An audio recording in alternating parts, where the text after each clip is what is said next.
हे hello what's up guys, कैसे हो आप सब लोग and welcome back to my new video. So guys, Demon Slayer के सीजन 5 की और एक न्यू एपिसोड पे सभी लोगों का वेलकम बैक। सो गाइस, हम डायरेक्टली एपिसोड पे चले जाते हैं और बातों को हम साइड में ही रखते हैं। सो एपिसोड की शुरुआत में हम लोग देखते हैं कि मुइचिरो, जो कि ना सनेमी को कोकोशुबो के हमले से बचा लिया था। ऑन दी अदर साइड हम गेनिया को देखते हैं। गेनिया सोच रहा था, आखिरकार मैं इतना कमजोर क्यों हूँ, मेरे बड़े भाई और सभी लोग यहाँ पे मरते हुए बच रहे हैं और मैं उनकी हेल्प भी नहीं कर पा रहा।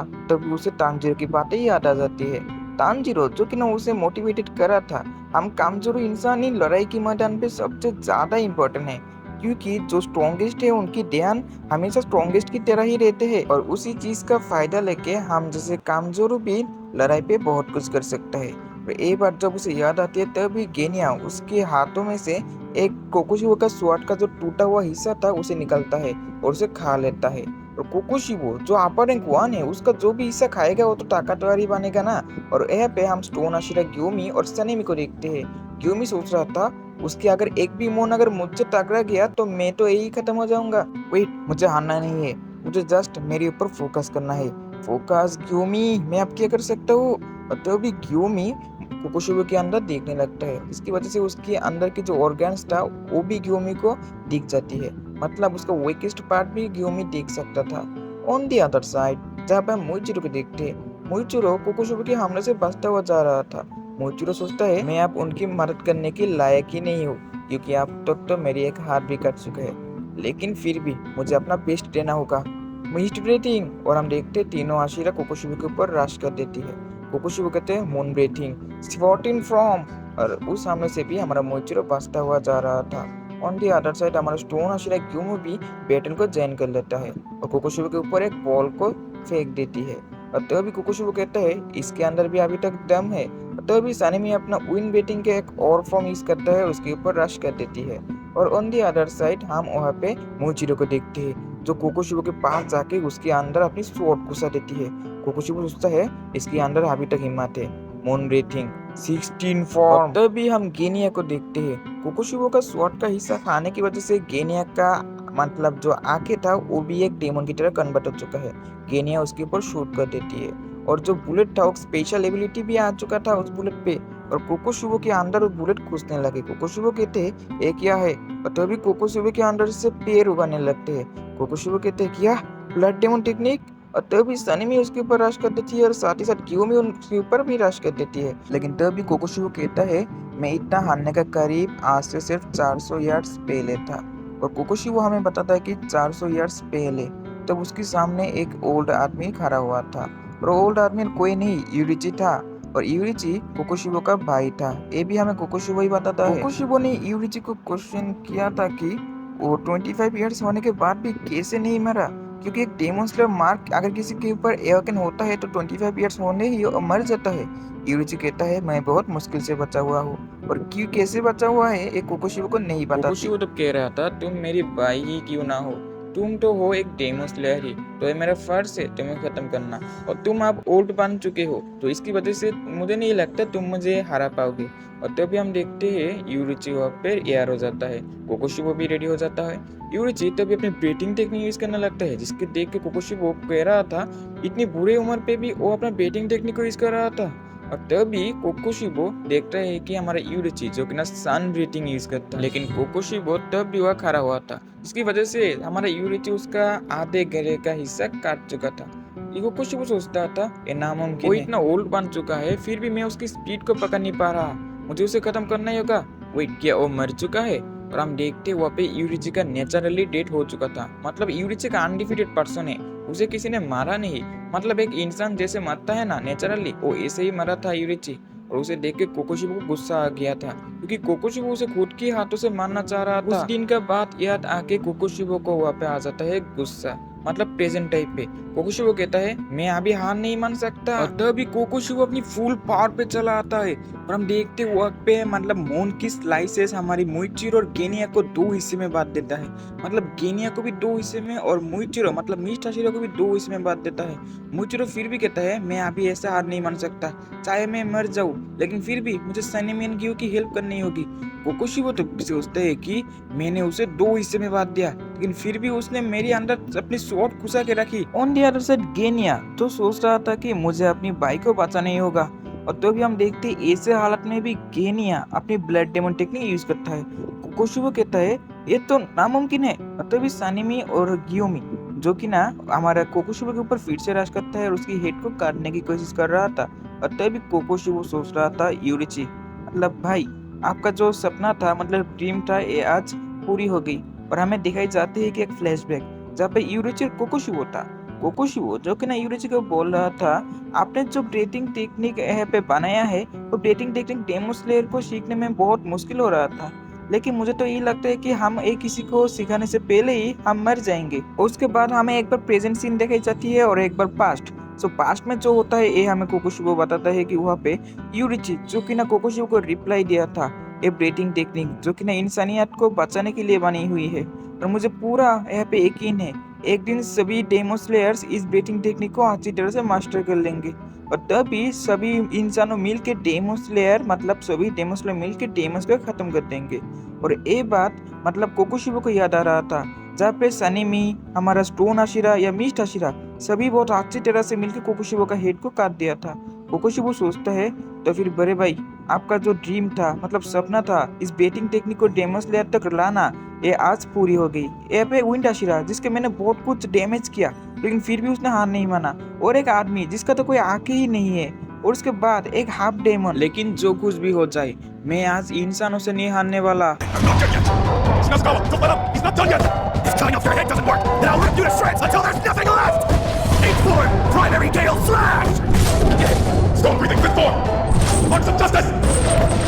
मेरी बॉडी अब मेरी सिर के बिना भी मूव कर सकता है, अभी सब मरेंगे मेरे हाथों से। No way! Regenerate his नहीं, वो अपने हेड को रीजनरेट कर रहा है। यस, आप मैं कंपटीशन पे चला आया हूँ। आप मुझे सिर्फ सूरज की रोशनी ही मार सकता है। और तो भी कोकोशिबो सानिमी की स्वॉर्ड पे खुद का जो फेस है वो दिख रहता है, मतलब रिफ्लेक्शन से वो खुद का फेस देखते हैं। और कोकोशिबो कहते हैं व्हाट, क्या मेरा फेस है? क्या मैं ऐसा ही बनना चाहता था? मैं तो सिर्फ एक स्ट्रॉन्गेस्ट सामुराई बनना चाहता था, और एक सामुराई की ऐसा डरवना दिखता है।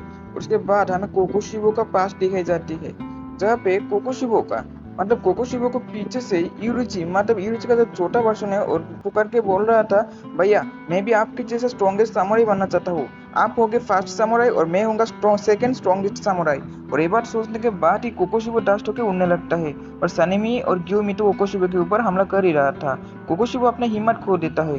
कोकोशिबो कह रहा है मैं खुद को रीजनरेट भी नहीं करूंगा क्योंकि एक असली सामुराई कभी भी मेरा जैसा इतना डरावना नहीं होता। कोकोशिबो अपना लास्ट वर्ड कहता है कि मैंने तो सिर्फ तुम्हारी तरह ताकत पर होना चाहता था यूरिची।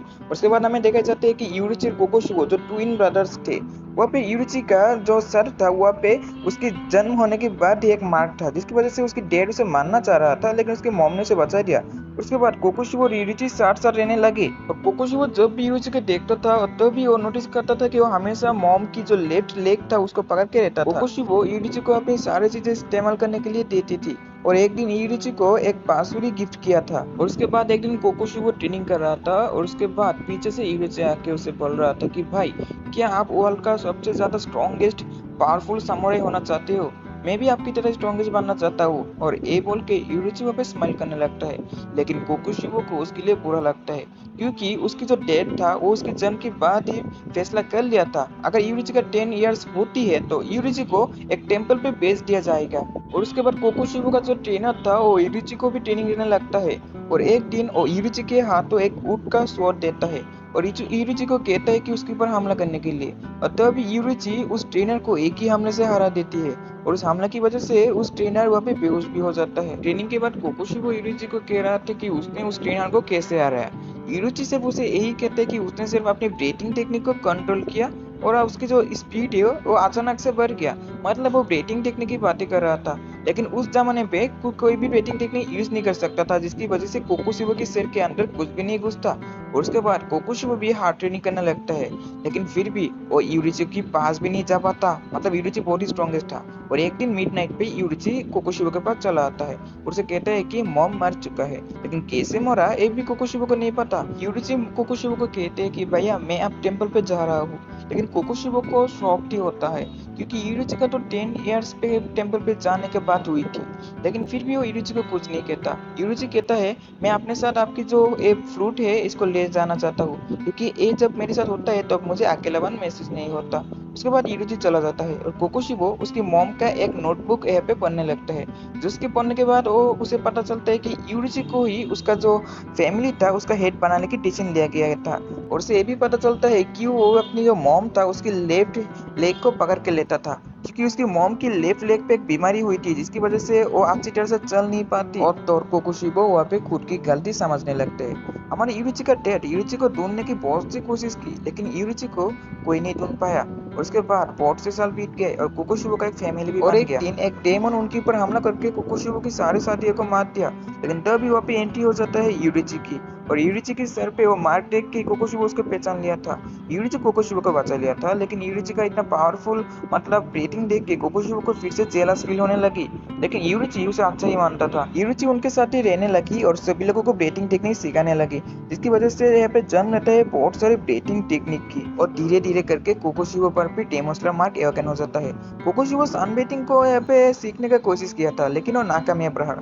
और उसके बाद उसने मून ब्रीथिंग बनाया जिसका 16 फॉर्म था, और तभी मार्क एवोकन जिन पर हुई थी और 25 इयर्स पे मरने लगे, लेकिन कोकोशिबो इतनी कम उम्र पे मरना नहीं चाहता था। और तभी एंट्री होते है मोजान की। मोजान कोकोशिबो को मैनिपुलेट करता है कि अगर वो डेमन बन जाता है तो लॉन्ग टाइम जी सकता है, साथ ही साथ उसकी भाई से भी ज्यादा पावरफुल बन जाएगा, और इसलिए कोकोशिबो डेमन पे कन्वर्ट हो गया। लेकिन 16 इयर्स बाद जब वो अपने जो ओल्ड ब्रदर मतलब यूरिची से मिला, फिर भी यूरिची कोकोशिबो को हरा लिया था। लेकिन यूरिची का उम्र ज्यादा होने की वजह से वो नेचुरली पे मर गया था, और तो भी कोकोशिबो उसके ऊपर अपने जो मून ब्रीथिंग था उसके ऊपर से हमला कर देती है, मतलब मरे ही हुए यूरिची के ऊपर ही। और तो भी वो यूरिची के पास अपना जो फ्लूट था मतलब बांसुरी था उसको नोटिस करता है, जिसको उसने मतलब बचपन पे यूरिची को गिफ्ट किया था। और वो बांसुरी देखने के बाद कोकोशिबो को रोना आने लगता है, और कोकोशिबो कह रहा था कि मुझे ऐसा करना नहीं चाहिए था। उसके बाद हम प्रेजेंट टाइम पे देखते हैं जहाँ पे कोकोशिबो खुद के खुद डस्ट होके उड़ने लगता था, और तभी हम कोकोशिबो के पास वही बांसुरी देखते हैं। मतलब उसने यूरिची को मारने के बाद वो खुद के पास रख लिया था, मतलब वो जितना भी बुरा हो उसके अंदर भी फीलिंग्स है उसके भाई के लिए। और उसके बाद हम देखते हैं कोकोशिबो की फुल बॉडी यहाँ पे डेड हो जाती है, और फाइनली गियोमी, सनेमी, मोइचिरो और केनिया यहाँ पे विन हो जाता है। और तो भी गियोमी मोइचिरो के पास चला जाता है जहाँ पे ऑलरेडी मोइचिरो का डेथ हो चुकी थी, और हम मोइचिरो को देखते हैं। और गियोमी तो आप उसके पास जो मतलब कपड़ा था वो मोइचिरो के ऊपर दे देती है। गियोमी बोलती है कि मोइचिरो आप तुम शांति से सो सकते हो। और उसके बाद गियोमी सेंस कर पाता है कि हमारा केनिया के साथ भी कुछ हो रहा था, और सनेमी वहाँ पे उठ जाता है। वो देख रहा था कि केनिया एक डेमन की तरह उड़ जाने लगता है, और तभी सनेमी उसे बचाने की कोशिश करता है। कहते केनिया तुम अभी मान नहीं सकते, और ये बोल के हमारा सनेमी वहाँ पे रो रहा था, उसे बचाने की कोशिश कर रहा था। लेकिन अब जो भी कुछ हो जाए केनिया तो वहाँ पे बच नहीं सकता, और वो हमारे गियोमी को कुछ करने का कहता है। और सनेमी तो उसे कहता है मैं तुम्हें बचाने की पूरी कोशिश किया, लेकिन मैं कैसा भाई हूँ, मैं अपने भाई को बचा नहीं पाया। और केनिया कहता है लेकिन मैंने आपको बचा लिया। और बड़े भाई आप रो मत, आपको अभी भी मुजान को हराना है। अगर आप अभी टूट पड़ते हो तो हम रिवेंज नहीं ले पाएंगे, आपको हमारी रिवेंज लेनी होगी। और उसके बाद सनेमी तो है पे और भी टूटने लगता है, और केनिया वहाँ पे फुल्ली मॉन्स्टर पे कन्वर्ट होने लगता है। और केनिया सनेमी को और भी लास्ट वर्ड कहते हैं कि दादा हम फिर मिलेंगे, और ये वक्त केनिया उड़ने लगता है। और हम देखते हैं सनेमी जो कि ना अपने बचपन की बात याद कर रहा था, जब भी केनिया और सनेमी को हम एक साथ ही देखते हैं। और सनेमी ये बात सोच के तो और भी ज्यादा रो रहा था, और तभी गियोमी सनेमी को कहता है सनेमी जल्दी अपने सिर को ऊपर उठाओ, क्योंकि हमें अभी भी बहुत कुछ करना है, मुजान को हराना है, और अब हमारा एक ही गोल है, और ये है मुजान का अंत। हम आ रहे हैं मुजान की बुटसुजी। और गाइस यही पे हमारा आज का एपिसोड एंड हो जाता है। और मैं गाइस डेमन स्लेयर कंटिन्यू करूंगा या न करूंगा ये तो मुझे नहीं पता, क्योंकि गाइस मुझे प्रॉपर सपोर्ट ही नहीं मिल रहा। व्यूज कम आ रहा है ये मेरे लिए कोई बात नहीं, व्यूज कम ही आएगा क्योंकि मेरा छोटा चैनल है, लेकिन मुझे वो बात ज्यादा बुरी लगी कि आप लोगों में से 90% से भी ज्यादा लोग वीडियो देखते हो लेकिन सब्सक्राइब नहीं करते, जिसकी वजह से आप लोग देखो मेरी सिर्फ 300 या 400 ही सब्सक्राइबर है, मतलब अभी तक 1K सब्सक्राइबर नहीं हुआ। तो कैसे गाइस मुझे कंटिन्यू करने का मोटिवेशन मिलेगा? अगर आप मेरी इस वीडियो को मतलब इस वीडियो को लॉन्च होने से 1 या 2 दिन पे आप 700 या 800 सब्सक्राइबर कंप्लीट कर देते हो तो गाइस अगला चैप्टर जल्दी आ जाएगा। और अगर आज के दिन पे ही अगर आप 700 या 800 सब्सक्राइबर कर देते हो तो आज ही आएगा अगला चैप्टर, मतलब अगला एपिसोड। सो गाइस मिलेंगे एक और एपिसोड पे, और गाइस सब्सक्राइब करना मत भूलिएगा। और आज के लिए सभी को गुड बाय।